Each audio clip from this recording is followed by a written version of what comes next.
भिडेवाडा स्मारकाच्या कामावरून भुजबळ यांच्याकडून नाराजी व्यक्त करण्यात आली आहे। अनेक बैठका झाल्या मात्र काम झालं नाही असं छगन भुजबळ यांनी म्हटलंय।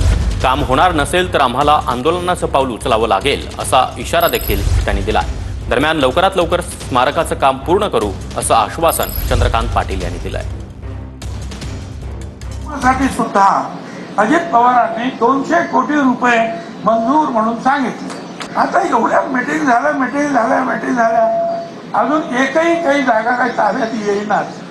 सांगून झालं, जागा फार कमी पडते, आपण पाहिलं। आणि मग शेवटी जे आहे मला काल सांगावं लागलं की बाबा हे जर होणार नसेल तर मग आम्हाला आंदोलनाचं पाऊल सुद्धा उचलावं लागेल।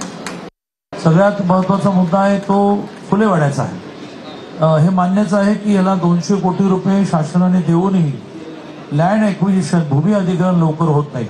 सुदैवाने मी कसा मांडणार, मी तर राज्याचा प्रमुख नाही, अशा विचारात मी येतोय। तो मला समोर अजितदादा दिसले। दादा म्हटलं मला घोषणा करायची, मला बिंदास घोषणा कर। 200 कोटीपैकी 100 कोटी आपण रिलीज पण केले आहेत। लँड एक्विजिशनला तुम्ही स्पीड द्या, गती द्या आणि आपण हा सगळा विषय पूर्ण करू।